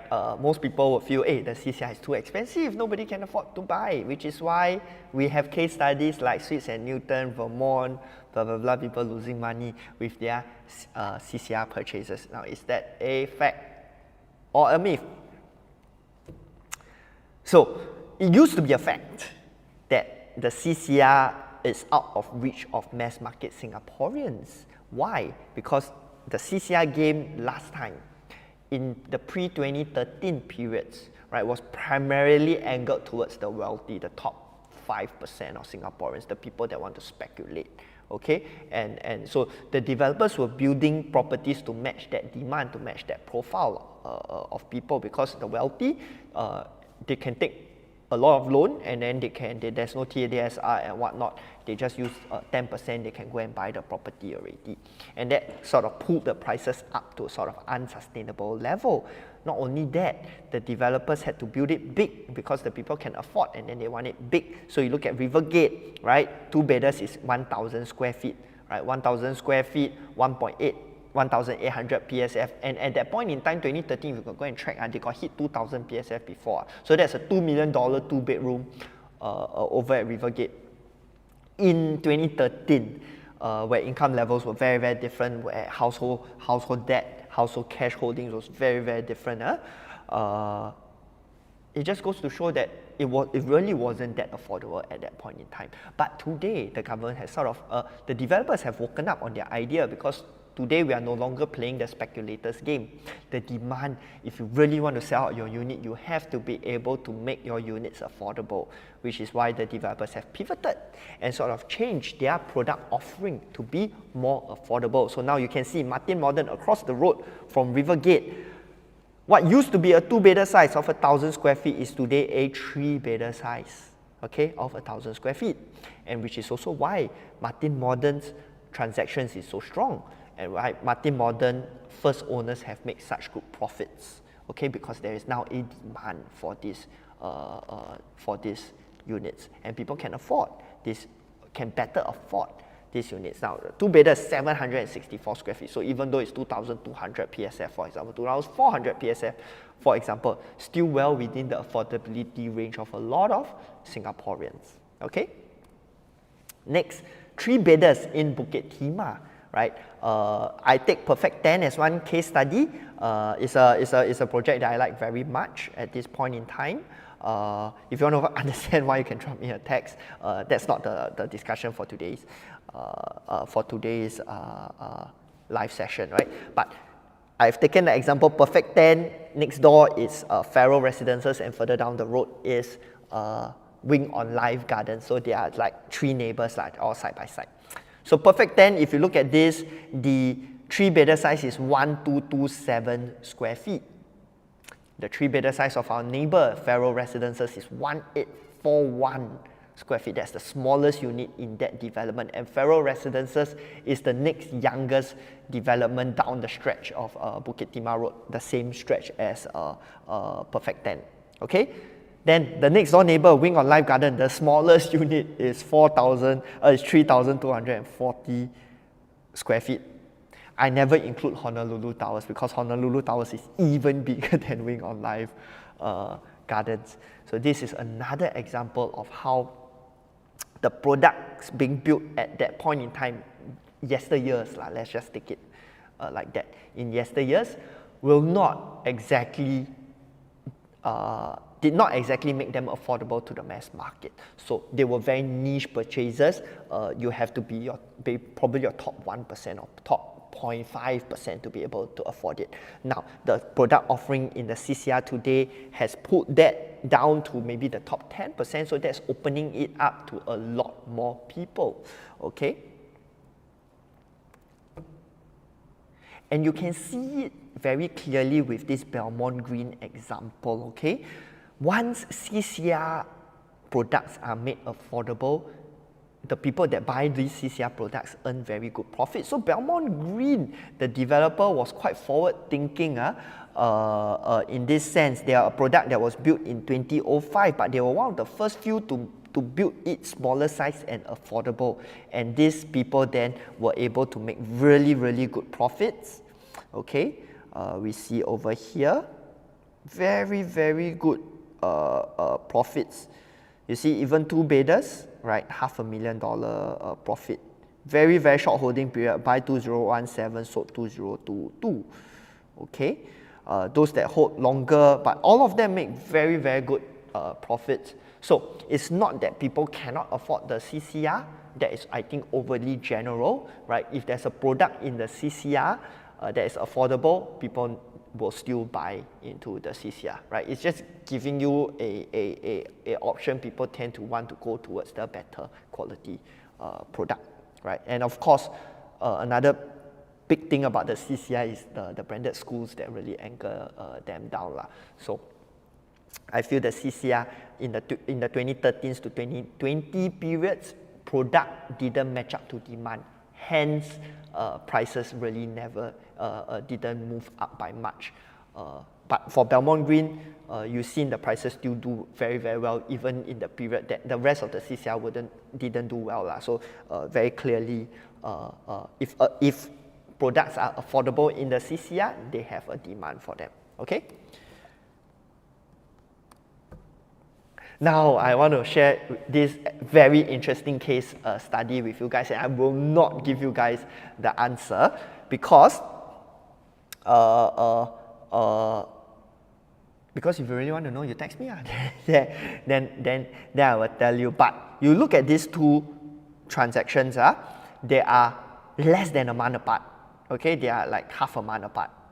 Almost the same size, 2-bedders. And look at the PSFs, right?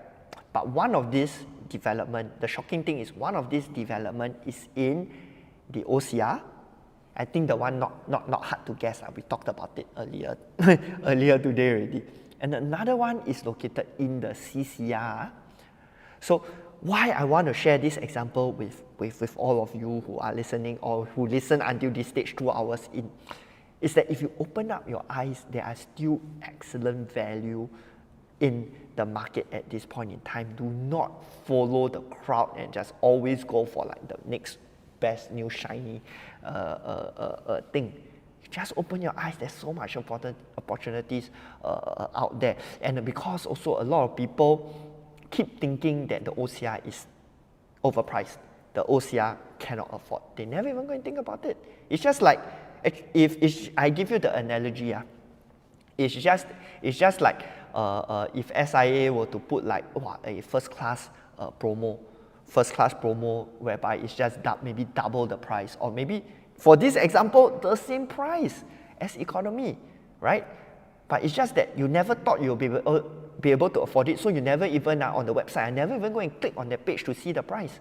Then you totally miss out on that opportunity, which I think is the exact same thing that's happening right here at this point in time. A lot of people are overly fixated, and also sort of data bias, because OCR has done very, very well in the last 10 years, so that is correct. If you have bought in OCR last year, I think it's still good value for money, right? Last year, a lot of our clients took action 2006, 2007, 2008 PSF, for example. But now at 2005, when that line is so level, when we have examples like that, really you do then want to pick the better option. Go and open up that first class tab and go and see what is available there. You will be surprised as to what are some of the value propositions over there.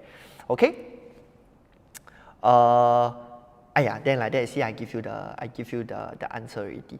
But why I feel there is going to be a shifting trend of people then starting to open up their eyes to the CCR, right, is because of this. You take a look at the most expensive transactions over at Lentor Modern, 3.281 million for a 4-bedder. The down payment is $936,000. Next up, this is a 4-bedder also in the CCR, freehold in the CCR. Okay, the down payment, the difference between the down payment is just $185,000 difference. Okay, 20% difference. Why this number jumps out to me and why you should pay attention to this number is because had this development been a freehold beside Lentor Modern, it should charge this kind of price differential. Correct? Because freehold 99, about 15 to 20% price differential. But yet, this jumps from economy class to first class. We are skipping business class, which is RCR lah, right? Economy, analogy is economy is OCR, RCR is business, and first class is CCR. You are skipping one level. Traditionally, that percentage is what? Depending on how you analyze that data, the data that I used traditionally was 81%. Now, it's 20%. Okay, so sort of in my opinion okay, underpriced, and it just makes so much sense because if you look at it like that, the guy that can afford to buy a $3 million 4-bedder, honestly, do you think $185,000 difference they cannot afford? I don't think so lah, right? So really do open your eyes to the opportunities elsewhere. Another reason for I feel of this shifting trend, you just look at the percentage ownership, right? In the old CCR developments, the CCR developments that did not do so well in terms of their pricing, okay? Last time, only 50% Singaporeans, the rest of them mostly are foreigners, which is what has sort of triggered that whole conception, that whole thought that the CCR is unaffordable. It's the playground of the rich foreigners, the rich PRs, or the rich China buyers, for example, right? Then if you are I said it myself, I admit, right? And then so if you are a small fry, you want to go and challenge them. These guys have money to throw around. You don't want to go and fight with them. So that was true if in the old developments, but today, right? The percentage ownership for CCR properties, the newer developments, look actually very much alike to the OCR developments. And so we are noticing a lot more Singaporeans moving in, buying in. And these Singaporeans, pretty good chance, even if they are not own stay, we know that they are not speculative. You know that they cannot just sell they won't be willing to just let go of their property at losses and just shift their funds elsewhere compared to the foreigners that used to hold the properties like I showed you earlier on. So I see a shifting demographics of more and more Singaporeans moving into the CCR. Why? Because they notice, actually I top up a bit more, right? I can fly first class. Why make do with economy? Okay, that is the whole analogy that I wanted to share with you guys. Look at the data, more and more Singaporeans are moving in and seeing this gap. Very same story with why landed prices shot up so much, right? So if you want to ask me how the CCR is going to do, I like to draw comparison to how the landed properties performed in the last 3 years. So the landed properties also did pretty badly in the 1.3 to 1.9 period. The landed prices never really go up, but in the last 2 to 3 years, prices for landed really went through the roof. Why? Because landed prices last time, you can find, actually just 2 years back, right? You can find a semi-D in Kembangan, 3 million, 3.8 million, less than 4 million. Right now, you are downgraded to an inter-terrace in Joo-Chiat at about 5 million, thereabouts, right? For those of you who watch YouTube, you will know, right? Porty Lim Brothers always sell inter-terrace Joo-Chiat $5 million. So what explains the increase in landed prices? It's because the 99-year new launch developments, the larger units over there, were touching that 2.5 million mark. And then people realized that if I top up a little bit, I can jump straight into a landed, and that's what they did. And that was why landed prices push up. So the whole framework or the whole principle that you need to understand is when prices of a premium product and a sub-premium product, right, are too close, and when people see that they actually, the difference is not so much, they will then pay the difference to go to get the better product. Today, it's like today, Singapore Airlines offer you first class ticket for, used to be 3 times the amount of economy, today is just 20% more. Would you pay for it? You will pay for it lah. Assuming you can afford lah, okay? And last slide, understand that the affordability of Singaporeans is actually very, very, very high. This is a chart I took from the last Facebook Live. I thought in context of what we are discussing today, very, very relevant still. So there's I see the last line, 278,000 households that can afford properties of up to $3.39 million. These people are the 90th decile. 9th decile, sorry. 90th percentile, 9th decile. Average household income of $20,000, which works out to about 3.39 million. I haven't even touched the 10th. That is significantly more, 28,000. So the CCR people naturally, obviously, would be the 9th to 10th decile people. And of course, if you know how these numbers work, the top 10 decile, they take up a lot more.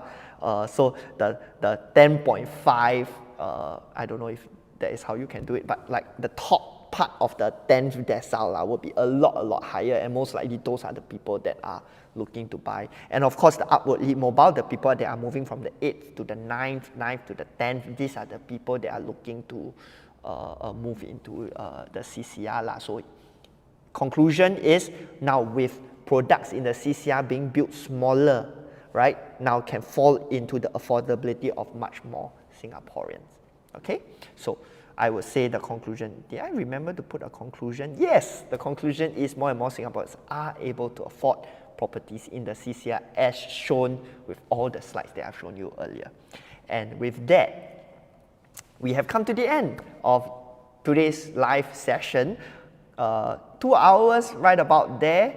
I thought it would have dragged a bit longer. My wife say I'm getting a bit naggy, so now I need to pay attention to that and not repeat myself too much lah.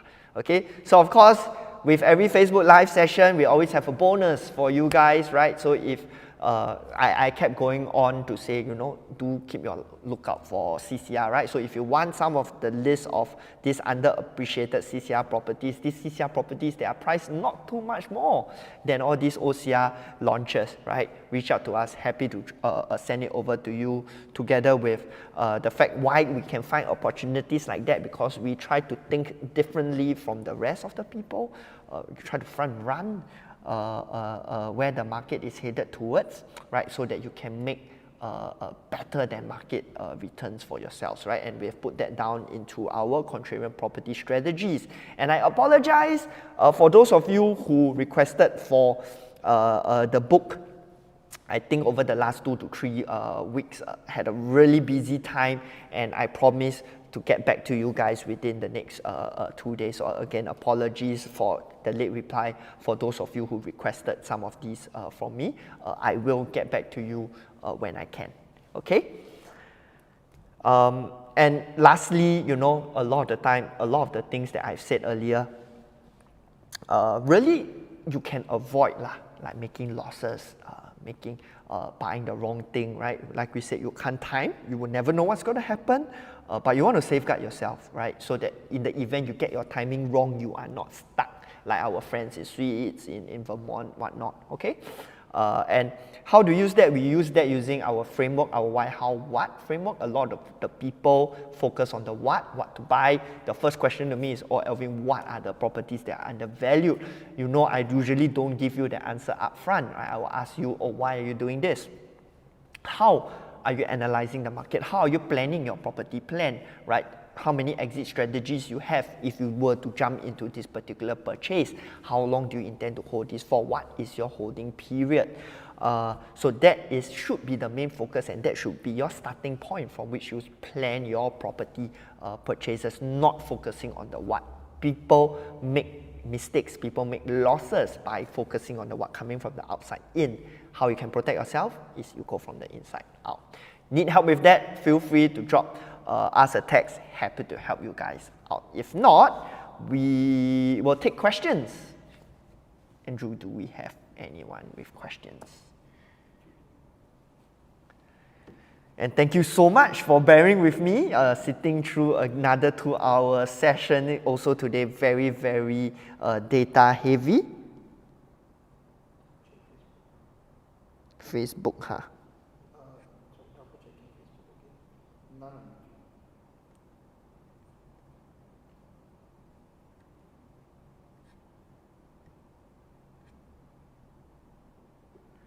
I don't think we have any on Facebook as well. Thanks for saying hi, Nya Singh, long-time follower of ours. Hope it was beneficial, and I think because of how heavy our live sessions are, a lot of people choose to then watch it later on. And so you can fast forward, you can click the timestamps. So if not, right, thank you so much for joining us on this live session, and we look to see you again next month. Bye bye, take care.